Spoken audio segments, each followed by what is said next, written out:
지난 3월 6일 토요일 저녁 6시 33분 누적 1,000만 관객을 돌파한 영화 왕과 사는 남자입니다. 12세의 어린 나이에 조선의 6대 국왕으로 즉위한 세자 이홍위. 하지만 즉위한 지 얼마 되지 않아 숙부 수양대군에 의해 홍위를 지지하던 신하들은 죽임을 당하고요. 왕위를 찬탈당하여 상왕으로 물러납니다. 그를 복위시키려고 사육신 사건이 발생했지만 사전에 발각당해 반정에 가담한 충신들에게 가혹한 고문이 이어지고요. 상왕 이홍위는 추국장과 가까운 전각에서 신하들의 비명소리를 들으며 비통함과 절망에 빠진 채 수라상을 거부합니다. 이후 기세등등하게 도승지 한명회가 상왕 이홍위의 거처에 다다르죠. 상왕전하, 신 한명회이옵니다. 이제 내 차례라 오신 겁니까?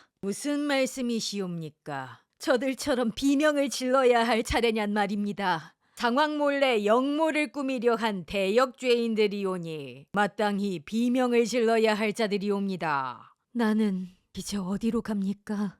한편 강원도 영월군의 산골마을 광천골의 촌장 엄흥도는 마을 사람들과 함께 노루 사냥을 하다가 막동아재의 입방정 때문에 실패하고 이내 호랑이를 만나 도망치다가 산 비탈길에 떨어지는데요. 이내 정신을 잃었다가 깨어난 엄흥도가 마주한 것은 통돼지구이, 고슬고슬한 흰쌀밥, 고깃국, 닭 백숙, 각종 부침개, 술 등 진수성찬이 가득한 옆마을 노루골의 잔칫날이었는데요. 심지어 이건 고작 촌장집 아이의 생일 잔치상이었죠. 산에서 쓰러져 있던 흥도를 노루골 사람이 데려와 마을 정자에 눕혀놨던 거고요. 흥도는 노루골 촌장에게 광천골의 자신들은 쫄쫄 굶으며 허덕이는데 정작 여기는 어떻게 이리 잘 먹고 잘 살고 있냐고 질문하자 노루골 촌장은 흥도가 가여운 무지랭이 같다며 귀띔해주는데요. 어느 날 긴 수염의 양반 노인네가 노루골에 유배를 왔고 처음에는 없는 마을 형편에 귀한 닭까지 잡아가며 매 끼니 식사도 차려주고 거처도 제공하고 마을 사람들을 종처럼 부려먹는 성질 더러운 양반의 비위를 맞추느라 고생했지만 어느 순간부터 마을에 먹거리, 옷감, 폐물 등을 가득 실은 당나귀가 몰려들었는데요. 알고 보니 그 양반이 전 당상관 형조판서 대감이었고요. 조만간 유배형에서 풀려나 한양으로 돌아갈 것을 눈치챈 다른 양반들이 그에게 잘 보이기 위해 각종 재물을 보낸 거죠.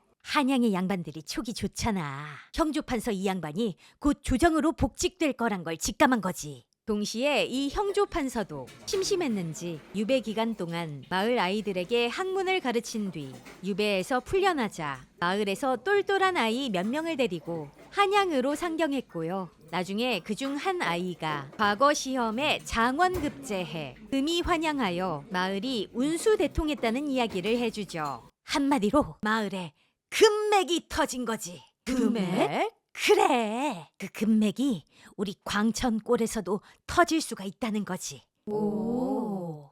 마을에 생사가 달린 일이야.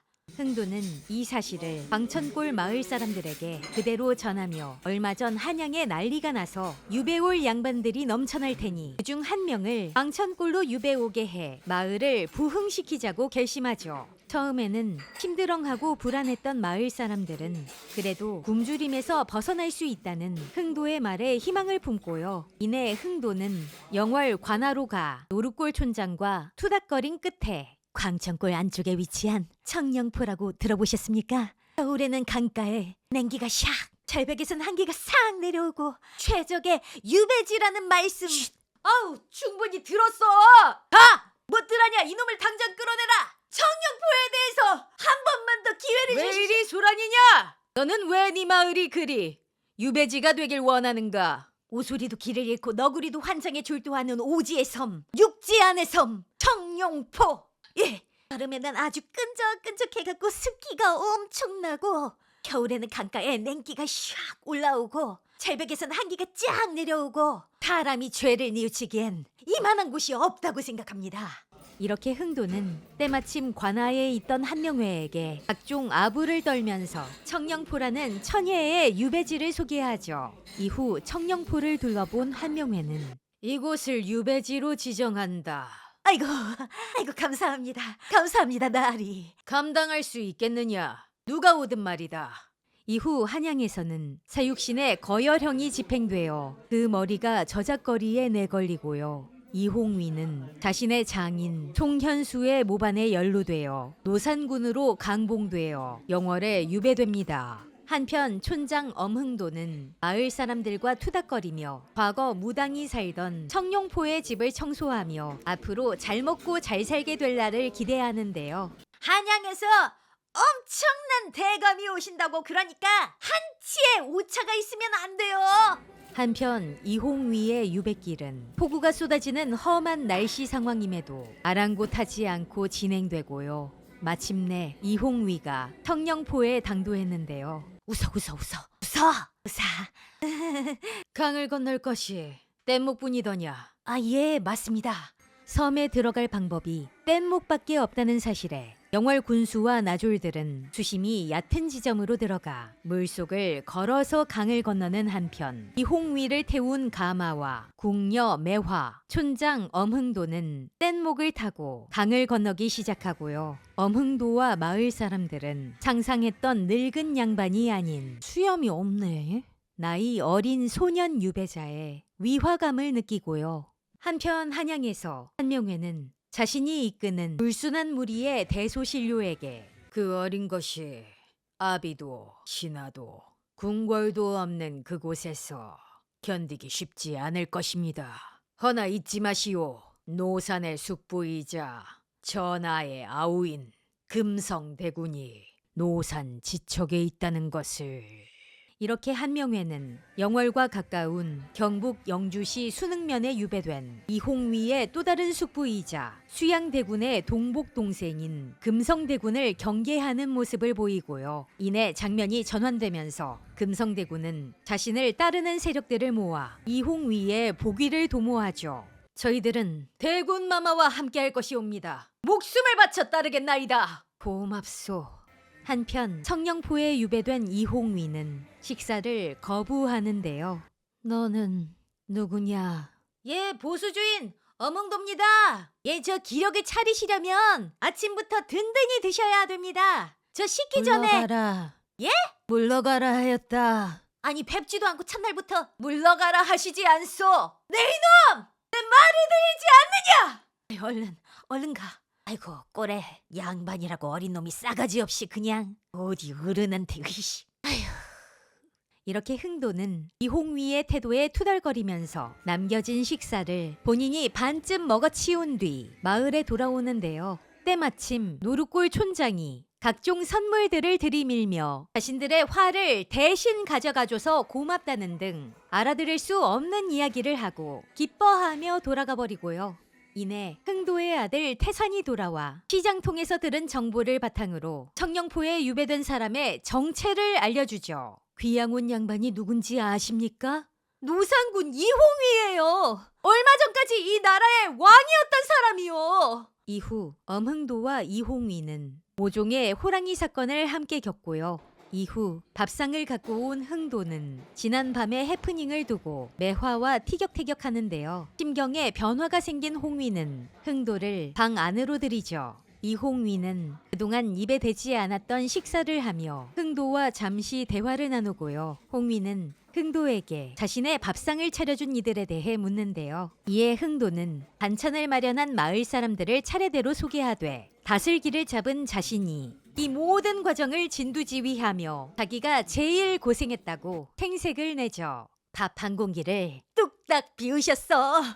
한편 한명회는 새싹이 나게 되면 어느새 거목이 된다며 노산군 이홍위를 경계하는 태세를 보이고요. 금성대군을 예의주시하라 명한 뒤 직접 영월에 내려가 동태를 확인하려고 하죠. 그동안 금성대군은 순흥부사 이보흠, 동지중추원사 조유래를 비롯한 지방 수령들을 모아 거사를 준비하려고 이홍위의 윤허를 기다리고요. 하지만 거사 내용을 엿들은 관노의 밀고로 인해 답신을 가져오려던 외눈박이 밀사가 한명회에게 붙잡히고요. 한명회는 금성대군이 이홍위에게 보낸 서신의 내용을 추궁하며 만약 고하지 않는다면 밀사의 삼족을 능지처참하여 그 시신을 조선 팔도에 뿌리겠다고 협박하고요. 밀사는 아랑곳 없이 한명회의 추악한 만행을 꾸짖었고 분노한 한명회는 밀사를 단칼에 베어버리며 이홍위와 관련된 자들은 모두 가만두지 않겠다고 외치죠. 노산과 통하는 자는 죽어야 한다. 이후 이홍위는 한명회가 입회한 관아에 나타나는데요. 한명회가 이홍위를 조롱하죠. 네 이놈! 네 놈이 감히 왕족을 능멸하는가! 이후 엄흥도와 이홍위는 산속에서 다시 만나는데요. 더 이상 나로 인해 내가 아끼고 사랑하던 사람들을 잃고 싶지 않다. 저도 그 안에 있습니까? 여기까지 영화 왕과 사는 남자의 공식 예고편과 MBC 출발 비디오 여행에 방송된 분량을 이를 엮는 줄거리와 함께 저의 목소리 더빙으로 소개해드렸어요. 왕과 사는 남자는 개봉 31일 차인 3월 6일 금요일 저녁 6시 33분경 1000만 명의 누적 관객 수를 돌파했습니다. 왕과 사는 남자는 범죄도시 4 이후 22개월 만에 나온 1000만 영화이자 역대 국내 개봉 영화로는 34번째, 한국 영화로는 25번째 기록입니다. 이 영화는 가장 적은 개봉일 관객수로 시작해 관객수 역주행을 해 1000만 관객을 돌파한 영화로 역대 개봉 4주차 주말 관객수 1위의 기록을 갖고 있습니다. 2005년 왕의 남자, 2012년 광해 왕이 된 남자, 2014년 명량에 이은 역대 4번째 1000만 돌파 사극 영화고요. 눈물 자국 없는 말티즈, 신이 내린 팔자, 장항준 감독의 첫 번째 1000만 돌파 영화입니다. 그리고 왕의 남자, 베테랑 택시운전사, 하묘에 이은 유해진 출연 영화 중 5번째 1000만 영화, 박지훈, 유지태, 전미도, 김민혜, 필모그래피 최초의 1000만 영화죠. 저는 개봉 2일차에 이 영화를 혼자서 관람했고요. 설 연휴에 가족과 함께 보면 더 좋을 것 같아서 연휴 중에 부모님을 모시고 이 영화를 재관람했어요. 엄마가 엄청 재미있게 몰입하며 보셔서 극장을 꽉 채운 관객들과 함께 웃고 울면서 이 영화의 매력에 흠뻑 빠져 엄청 재미나게 관람하셨죠. 모든 평론가가 별 3개에서 3개 반의 점수를 주며 장항준 감독의 영화 중 가장 좋은 점수를 주었고요. 역시 연기력이 뛰어난 유해진 배우가 영화에 생동감을 불어넣으며 희극과 비극을 완벽하게 소화했고요. 단종의 죽음 장면에서 끊어질 듯한 절절한 슬픔을 표현하는 유해진 배우의 인생 명연기를 볼 수 있었어요. 단종 역을 맡은 박지훈 배우는 약한 영웅에서도 잘 해냈듯이 슬프고 유약한 초반의 단종과 눈빛과 의지를 다잡은 후반의 단종 둘 다 훌륭하게 연기해냈죠. 풍채가 좋은 늠름한 체구에 눈가 위에 테이프를 붙여 원래의 선하고 작은 눈매를 표독스러운 찢어진 눈매로 리프팅에 성공한 유지태 배우의 위험 있는 한명의 연기도 매우 인상적이었고요. 저는 개인적으로 엄흥도의 아들 태산 역을 맡은 김민 배우의 연기도 발성, 목소리가 너무 좋아서 인상적이었고요. 세간에서는 김민 배우의 목소리와 외모가 김성철 배우를 똑 닮았다는 이야기가 많은데요. 저만 이렇게 생각하는 것 같은데 제 눈에는 윤호 닮아 보이더라고요. 역사가 스포인지라 웬만한 한국인들은 단종이 17 어린 나이에 세상을 뜨는 결말을 알고 보지만 한국의 역사를 모르고 본 외국인들은 단종이 복위에 성공하지 못하고 죽음에 이르는 결말에 훨씬 큰 충격을 받았다고 하죠. 드디어 1000만 관객을 기록한 영화 왕과 사는 남자. 여러분도 그 1000만 명 안에 있습니까? 혹시 아직 그 1000만 명 안에 안 계시다면 역사가 지우려 했던 가슴 아픈 이야기를 웃고 울고 공감하면서 명배우들이 열연으로 빛낸 무난하게 잘 만든 영화 왕과 사는 남자. 가까운 극장에 가셔서 흥행행렬에 동참하시라고 모든 한국인 관객들과 한국 역사에 관심이 많은 K-드라마 영화 팬분들께 왕과 사는 남자 관람 강력 추천드려요. 거의 6개월이 지나서 오랜만에 인사를 드렸는데요. 제 근황을 말씀드리자면 7, 8개월 전부터 스피치와 성우 연기를 교육하는 일을 하게 되어서 그 일을 본업 삼아 집중하느라 유튜브 컨텐츠를 만들 시간이 없었어요. 약속의 6개월이 지나면 수익 창출이 끊기는 줄 알고 있었는데요. 세간의 인식과 달리 그건 아닌가 보더라고요. 혹시나 저의 새 콘텐츠를 기다린 분이 계시다면 긴 시간 기다리게 해드려서 진심으로 죄송하고 감사하고요. 앞으로도 짬이 날 때 좋은 드라마 영화 추천드릴게요. 어제는 오후 수업을 마치고 노매드랜드 클로이 자오 감독의 영화 햄넷을 관람했는데요. 제시 버클리란 배우 어제 처음 봤는데 연기가 미쳤고요. 일주일 뒤에 있을 아카데미 시상식에서 여우주연상 수상이 유력해 보여요. 영화 후반부에 저를 비롯한 모든 관객이 악동 같은 눈물을 뚝뚝 슬픔과 감동의 눈물을 흘리고 있었고요. 셰익스피어 인 러브 같은 영국 고전의 분위기를 담은 영화를 좋아하는 분들께 강력 추천드리고요. 영적인 기운을 느끼며 주술을 쓰는 신비한 마녀의 동물적인 감각과 모성의 본능을 물씬 느낄 수 있는 아름답고 신비한 영화라서 햄넷 또한 틈새로 초강력 추천드려요. 다음에도 좋은 드라마, 영화 작품, 이야기 오디오로 들려드리고 그 분위기를 담은 영상 촬영해서 보여드릴게요. 긴 시간 시청해주신 여러분 진심으로 감사드리고요. 구독과 좋아요 해주시면 아주 많이 감사드려요. 알림 설정도 해주시면 더욱 감사드려요. 출발 오디오 여행이었어요. 고맙습니다.